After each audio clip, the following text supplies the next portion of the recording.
অর্থাৎ তারাতলায় এই বিপর্যয়ের পর ৪৪ ঘন্টা অতিক্রান্ত, এখনো উদ্ধার কাজ চলছে। এই উদ্ধার কাজের দিকে যেমন আমাদের নজর থাকছে, পাশাপাশি যারা আহত তারা এই মুহূর্তে চিকিৎসাধীন SSKM হাসপাতালে।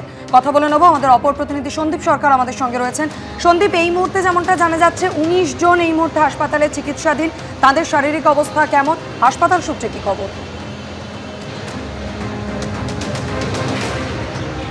দেখো, গতকাল ৩ জনের মৃতদেহ উদ্ধার হয়েছে।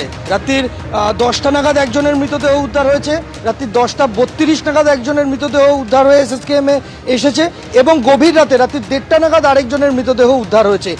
3 জনই পুরুষ। 3 জনের মধ্যে 2 জনের পরিচয় জানা যায়নি, একজনের পরিচয় জানা গিয়েছে, সেটা হচ্ছে স্বপন মণ্ডল, যার বাড়ি উত্তর 24 পরগনার শ্যামনগরে। এই হচ্ছে স্বপন মণ্ডলের পরিবার, যারা গত পরশুদিন থেকে, অর্থাৎ যেদিন দুর্ঘটনা ঘটেছে তারপর থেকে এখানে হাসপাতালে ঠায় অপেক্ষায় ছিলেন যদি কোনো খোঁজ পাওয়া যায়। স্বপন মণ্ডল তিনি পেশায় ঢালাই মিস্ত্রি, তিনি বিভিন্ন বাড়িতে ছাদ ঢালাইয়ের কাজ করেন। ঢালাই মিস্ত্রি হিসেবে তিনি মূলত শ্যামনগর এবং আশপাশের এলাকাতেই সেই কাজ করতেন, কিন্তু পরিবার চালানোর প্রয়োজনে একটু সচ্ছলতা আনতে পরিবারে একটু বাড়তি উপার্জনের আশায় একজন ঠিকাদার মারফত তিনি কাজ নিয়েছিলেন এই প্রজেক্টে, এবং সেই প্রজেক্টে ঢালাইয়ের কাজে প্রথম দিন গিয়েই এই দুর্ঘটনার মধ্যে তাকে পড়তে হয়েছে। প্রথম দিন ছিল ওই যেদিন দুর্ঘটনাটা ঘটে, ওটাই ছিল তার কাজের প্রথম দিন গিয়ে এই ধ্বংসস্তূপে তিনি চাপা পড়ে যান। যেটা এখনো পর্যন্ত জানা যাচ্ছে যে তিনি যখন দুর্ঘটনা ঘটে তখন সিঁড়ি দিয়ে তিনি নামছিলেন, এবং সিঁড়ি দিয়ে নামতে গিয়ে তার মাথার উপরে ওই কংক্রিটের এই যাবতীয় কাঠামোটা ভেঙে পড়ে এবং সেখানে তিনি চাপা পড়ে যান।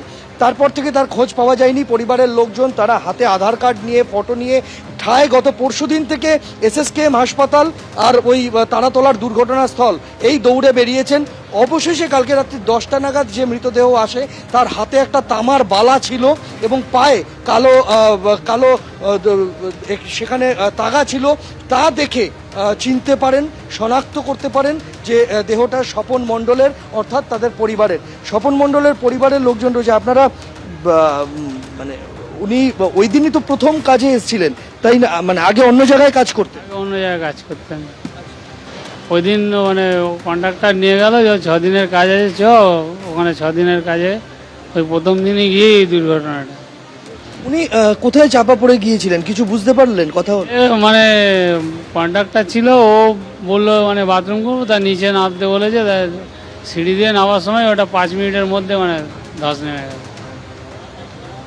স্বপন মণ্ডলের পরিবারের সদস্য বলতে তার 2 মেয়ে এবং তাদের পরিবার, তারা শ্যামনগরেই থাকতেন। শ্যামনগর থেকে তারা সেই গত পরশুদিন এখানে এসেছেন। যদি কালকেও আপনার সাথে কথা হচ্ছিল, আপনারা আশা করছিলেন যে হয়তো ভালো খবর কিছু আসতে পারে। কালকে কখন জানতে পারলেন যে এই ঘটনাটা ঘটলো? রাত্রি 10টা। হ্যাঁ, আমার বাবার হাতে বালা ছিল, ব্রেসলেট, রাবার ব্যান্ড ছিল, পায়ে কালো কালারের কারবাদা ছিল, পায়ে গামবুট পরা ছিল, যে গামবুট পরে কাজ করে। উনি কি ঢালাই মেশিন চালাতেন? পাটা মারে।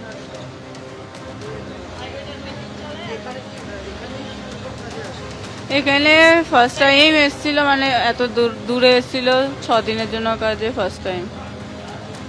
উনি কি ওই ঢালাইয়ের সময় ভাইব্রেটার চালায় আর পাটা পেটায়, ওইটাই কাজ ছিল আমার বাবার। এখন এই মুহূর্তে দাঁড়িয়ে পরিবারের সদস্যরা তারা চাইছেন এই ঘটনার বিচার হোক, যে কারণে এই ঘটনা ঘটলো। আপনারা কি চান? চাই আমার বাবা বলে না, অনেক শ্রমিকের প্রাণ গেছে, যারা এই কাজগুলো করেছে কম জিনিস দিয়ে, তাদেরকে শাস্তি দেওয়া দরকার। কি বলবেন, কি বিচার চান? আমার বাবা তো আর ফিরে আসবে না, যারা করেছে এই কাজটা তাদের শাস্তি দেওয়া হবে, তারা যাতে পরবর্তীকালে না করে। তো শুনেইছে জিনিসটা কাঁপছে, নড়ছে, তারা জেনে শুনে কেন অত লোককে দিয়ে কাজ করাতে গেল? তাহলে কাজটা সেদিন বন্ধ রেখে ওটা ঠিক করতে পারতো। যে কন্ট্রাক্টর ছিল সে তো শুনেছে যে বিল্ডিংটা কাঁপছে, সে তো জেনে শুনেই সবাইকে উপরে তুললো। তার জন্যই তো আমার বাবারা সবাই মিলে প্রাণ দিল। শুধু নিজের বাবা নয়, তিনি বলছেন যে তার বাবার মতো আরও বাবারা প্রাণ দিল সেই মানুষগুলোর জন্য যারা এই গোটা পরিকল্পনাটা করেছিলেন। এই নির্মাণের ভুল ত্রুটি থেকে শুরু করে সব কিছুর সাথে যারা যুক্ত তাদের শাস্তি দেওয়া হোক, যাতে এই মানুষগুলো তারা বিচার পান। এসএসকেএম হাসপাতালে এখনও 19 জন জীবিত শ্রমিক তারা চিকিৎসাধীন রয়েছেন। 19 জনের মধ্যে 5 জনের শারীরিক অবস্থা আশঙ্কাজনক, তার মধ্যে একজনের অবস্থা অতি আশঙ্কাজনক। তাদেরকে ক্রিটিক্যাল কেয়ার ইউনিটে রাখা হয়েছে, বাকিদের জেনারেল ওয়ার্ডে চিকিৎসা চলছে। কারোর হাত ভেঙেছে, কারোর পাঁজরের হাড় ভেঙেছে, কারোর পা ভেঙেছে, কারোর মাথা ফেটেছে, একাধিক ইনজুরি রয়েছে। এসএসকেএম হাসপাতালে এখনো পর্যন্ত 14টি মৃতদেহ আনা হয়েছিল। 14 জনের মধ্যে 11 জনের দেহ ময়নাতদন্ত করে পরিবারের হাতে তুলে দেওয়া হয়েছে। বাকি 3 জনের যাদের দেহ গতকাল রাতে এসেছে তাদের দেহ আজকে পোস্টমর্টমের পর পরিবারের হাতে তুলে দেওয়া হবে। এখনো 2 জন আননোন হিসেবে এসএসকেএম হাসপাতালের মর্গে শায়িত রয়েছেন। বেশ সন্দীপ, তুমি পরিস্থিতির দিকে নজর রাখো। আপাতত তোমায় ধন্যবাদ। ঐশী, তোমাকেও ধন্যবাদ। এবিপি আনন্দ, এগিয়ে থাকে, এগিয়ে রাখে।